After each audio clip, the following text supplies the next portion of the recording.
Bon, Eric, je vais répondre à ton commentaire. Ils veulent trop que leur fils soit parfait alors que eux en sont très loin. T'as vraiment de la chance, Eric. Donc, si je comprends bien, vouloir le meilleur pour son fils, c'est vouloir qu'il soit parfait. Tu m'apprends quelque chose, Eric. Alors, dans un premier temps, je vais m'excuser. M'excuser de vouloir pousser mon fils à faire des études pour qu'il ait quelque chose qui le passionne et d'éviter de faire un métier où il va se casser le dos ou simplement un métier qu'il va pas aimer, qu'il n'est pas content de se lever le matin et qu'il subisse tout simplement.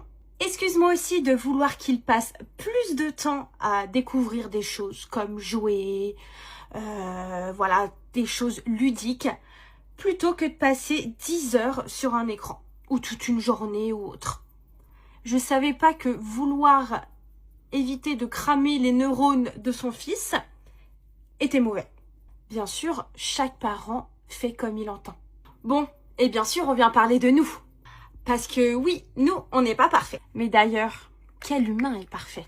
Et le mot parfait, tout dépend de comment tu l'entends. Chaque humain a une vision différente du mot parfait. Mais oui, effectivement, en tant qu'humain et adulte qui grandit et qui prend de l'expérience, les erreurs qu'on a vécues, on a envie d'éviter que notre fils les reproduise. Et puis à quel moment vouloir offrir des opportunités à son enfant est négatif? Chaque parent va vouloir lui offrir des opportunités différentes. Exemple, nous, on insiste vachement sur les langues. Comme vous savez, il est en école anglaise.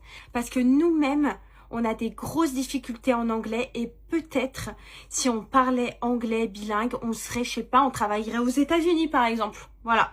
Donc nous, ces cartes-là qu'on n'a pas forcément, on a envie de lui offrir, oui.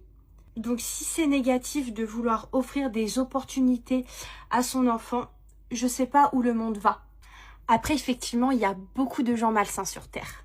On le voit avec les informations. Bon, revenons à l'essentiel. On ne cherche pas un enfant parfait. On cherche juste à lui donner les meilleures cartes en main pour qu'il en fasse le meilleur usage possible pour qu'il soit heureux. Car dans la vie, le bonheur prime sur tout. Car des fois, on peut avoir tout ce qu'on veut, mais le bonheur n'est pas là. Et le but, c'est de trouver où tu as ton bonheur. L'expérience, ça sert à ça. Si elle ne sert pas à améliorer la vie de nos enfants, ça sert à quoi alors? Enfin, pour moi, je trouve ça logique. Après, je sais qu'on a chacun une logique différente. Mais bien sûr, tous les parents font des erreurs et on est les premiers. Moi-même, je fais des erreurs. Kevin fait des erreurs. On fait tous des erreurs. C'est normal car c'est un métier qu'on ne connaît pas et qu'on apprend au fur et à mesure. Mais il y a une différence entre vouloir contrôler son enfant